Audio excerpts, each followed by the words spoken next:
Hello, everyone. I'm Michael Serapio.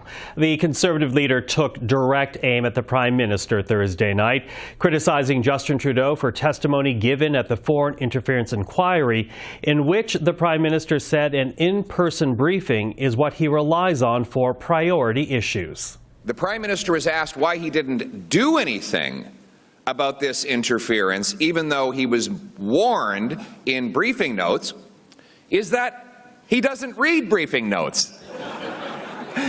Now, we often don't believe the things that this guy says, but I think that most Canadians would believe that defense.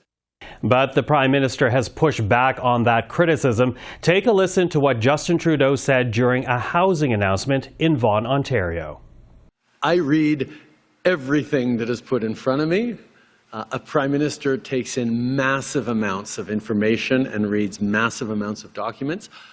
I expect anything that is of particular high importance or relevance to be elevated, and that's what happens.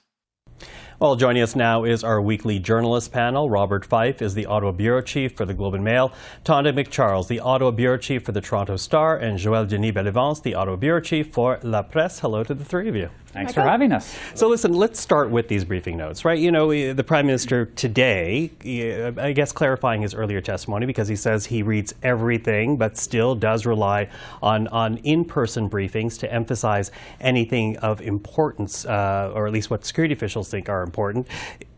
It has opened him up to criticism, Bob, but when you think about it, the Prime Minister does have to be on top of several files. Is that so wrong?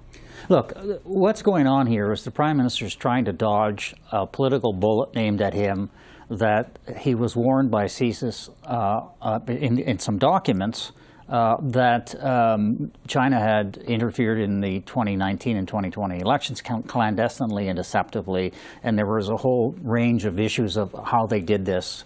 And at the inquiry, he said, well, you know, this October document, I didn't see it. I prefer my briefings to be oral, and the CSIS director never told me that. But then we heard from the CSIS director today, which, no, I didn't tell him in that specific briefing because we were dealing with very specific foreign interference problems. I don't know exactly what it was, but he said, look, I've told him this many occasions. Not only did I tell him about China being involved in both elections campaigns, I told him that we're falling behind our allies in countermeasures against foreign interference. And I told him that, you know, there was a disinformation campaign believed to be orchestrated by China against Aaron O'Toole, the Conservative leader at the time, and another MP called Kenny Chu. So he said it all. And I think the Prime Minister, in trying to skate around the testimony on Wednesday, has landed himself in a lot of trouble today. In fact, he even questioned the integrity and the intelligence of CSIS, and at the end of his testimony, the CSIS director said, by the way, the people who work for me are professional. They do very good work.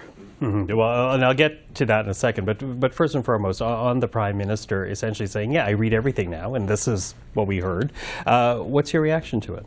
Well, that's more in line with what we've heard about how he deals with briefs in previous occasions, both at parliamentary committees and at the emergencies inquiry, that he does read what's put in front of him. I guess, you know, we can wonder what exactly is put in front of him in the context of the foreign interference inquiry, but I think there's no question that the warnings were there. We've all learned that now, that the warnings have been clear from CSIS that this is an issue.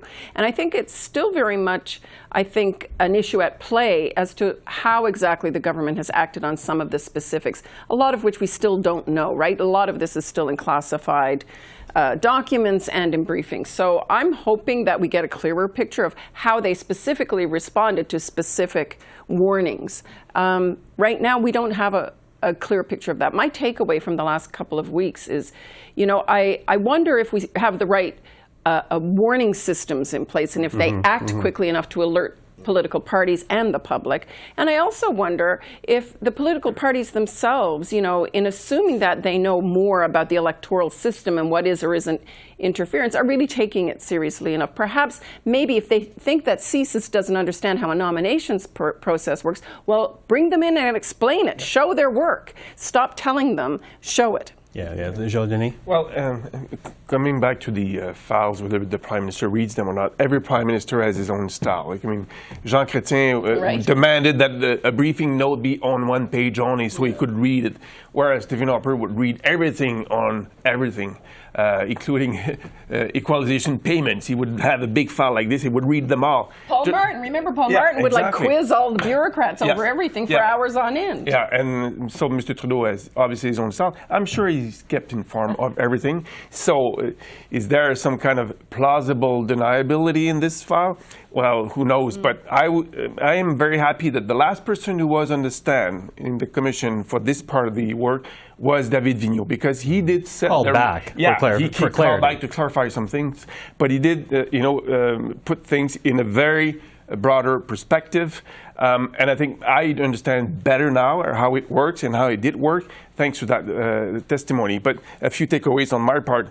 First of all, I think that Mr. Vigneault underlined the case that the foreign interference from China has been evolving. 2019, it was only a Liberal nomination contest that was, apparently mixed with some interference activities, whereas in 2021 it was a whole campaign of disinformation targeting Tory candidates in 2021. What will it be in 2025? I think we need to be ready for that one. I think there are also some worrisome questions raised by both the documents and the testimony. Like, there is this reference to $250,000 that supposedly was allegedly meant to be funneled to a number of candidates and staffers. We don't actually know exactly who, what, when, where, how, what happened to that. So that's the kind of thing I'm still left wondering about. I've seen that document, and it doesn't say that the money went to 11 candidates. It says that it was for foreign interference activities, believed to be foreign interference activities in the election of 2019, but it didn't say it went to those. But I think the Prime Minister and the Liberal Party would have a much different perspective on this if they were the ones who were being targeted in 2021. I think they would be really saying, we've got to deal with this and deal with this substantively with countermeasures, and we think that CSIS has done a great job. But because it's the Conservatives, he seems to be saying, well, they lost the election, they're a bunch of sore losers, some of the CSIS intelligence on this is not accurate. The diplomats Chinese diplomats who overheard saying that they helped defeat Kenny Chiu, oh, well, they're just bragging, there's no evidence that they actually did this. So he's really, really trying to downplay this. I'm sure he wouldn't feel that same way if China was targeting liberals. Well, let me actually, because I do want to move on here, if it's okay, because it does pick up this point of the tension that we saw in terms of how the PMO treats intelligence briefings from CSIS, because the Prime Minister said himself, it's his job to question the intelligence that's being given to him. It's true, because we had cases in the past where secret documents or secret information led to the arrest or transfer, like Maher Harrar. That's a case where false information was transferred to U.S. that led to the imprisonment of Mr. Harrar in Syria. But still, the current situation is the result of CSIS yelling in the desert for so long. Nobody is listening. Crier dans le désert, that's the French expression. So I think CSIS was tired of yelling in the desert. And that's why we're up to this kind of commission. They said it's time to take this issue seriously. And thank goodness we have this commission, because we've learned a lot about it. And I'm hoping that political actors will also learn a lot about this. Yeah, what would you say to that tension? Yeah, no, I think that there is a tension there, and I think that it's legit for the government to ask for specifics and whether intelligence is backed up. I have no problem with a challenge function of an intelligence service or of a police service, but in many cases, the question becomes: is it political direction? Is it political or deliberate political? Turning aside or turning away or dismissing of the intelligence. I think that's the issue here, right? And I don't have the answer to that yet. Yeah. Quickly to you before we switch topics. Oh, I agree that the Prime Minister is right to say that intelligence should be challenged. I mean, absolutely. But the problem with this is that, as we've all seen from the inquiry, is a lot of information, pretty detailed, about what China was up to. That's not really to be questioned. Okay. Well, of course, the inquiry, the public part's wrapped, but the inquiry itself still doesn't work. We'll keep covering this. I do want to talk about the NDP and the carbon tax, though. You smile. We'll get well. Let's get people in on this, because we heard a speech from Jagmeet Singh, which seems to imply that they don't believe in the consumer part of the carbon tax anymore. Take a listen to Jagmeet Singh, followed by the Prime Minister. And it can't be done by letting working people, by letting working families bear the cost of climate change while big polluters make bigger and bigger profits. So I don't entirely understand the position of the NDP in pulling back both from affordability measures and from the fight against climate change. And affordability, because the carbon tax is, as Liberals say, really a carbon rebate for people to have money at home. But the NDP, the party itself, is pushing back on this idea that they don't believe in the consumer tax anymore. I'll get you to pick that one up, because I know that we've been talking about this before we came on camera. Yeah. Look, here's the thing. This week, the NDP did two things. They voted in favor of a Conservative motion to bring all the premiers, most of which oppose a carbon tax and want the whole consumer carbon price scheme dropped.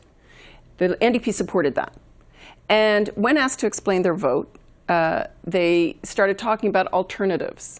And then the leader gave a big speech yesterday where he put his emphasis on the need to basically make industrial heavy emitters pay the bulk of this. And when we pressed them about what does that mean you don't support a consumer carbon price, they were unable to explain their position. And they have continued today to sort of say, our position hasn't changed, but what does that mean? Does that mean they support a consumer carbon price levy along with the rebate? We don't get a clear answer from them. The emphasis this week has been from this party on industrial emitters, and that a consumer carbon price levy, to quote their critic, is not the be-all and end-all. So what are we to understand? At least we can understand that they don't think it's a necessary part of a plan, that the bigger piece is the industrial emitters. And then the other concern that they've emphasized yesterday and today is the need not to make ordinary Canadians deal with the great affordability burden they see the carbon tax as being. So what are we to conclude? Frankly, I'm with the Prime Minister. I don't completely understand where they stand on it now, but they've certainly raised questions about their support for a consumer carbon price levy. Yeah, I think we can explain the politics of it, though. Yeah. They're getting killed. Well, that is an interesting part of it. Getting killed. We all get the politics. The Conservative leader, Pierre Poilievre, has been in those NDP ridings, and there are lots of people showing up at these events, and he is really going hard on the tax. And I think that is the reason why the NDP are beginning to say maybe we don't want to hitch our wagon to this one, because it's hurting us in these ridings. And we're already seeing a number of NDP MPs saying, I'm out of here, I'm not running again. And those are MPs in very vulnerable ridings where the Conservatives seem to be doing extremely well. And a lot of these NDP ridings are orange-blue more than they are orange-red. And also on the provincial scene, you've got the Liberal government in Newfoundland and Labrador demanding that we drop this, but traditional NDP allies, NDP party provincially in Alberta and Saskatchewan, and to a point in Manitoba where it's the governing party, they are also switching their policies. So what is the NDP left with? Along with the Liberals, who are being clobbered by Pierre Poilievre in the House of Commons. So the end result is probably a policy switch on the fly that we witnessed with the NDP, trying now to put back the toothpaste in the dentifrice.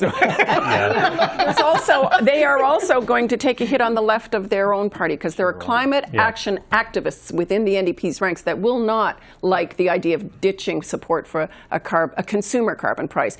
Tax or do or regulate whatever he wants to do with the industrial emitters, all you want. Propose that plan, but they would be concerned also if they're dropping their support for the consumer price. Yeah, and everybody, all the experts acknowledge that this is a very effective way. It's part of the package. Right. It's part of the package. As is part of the rebates, as we keep hearing. So something we're going to keep tracking out of time, but Bob, Tonda, Joël-Denis, always appreciate the time. Thank you for this. Thank you. Thank you, Michael. Have a good weekend. You too.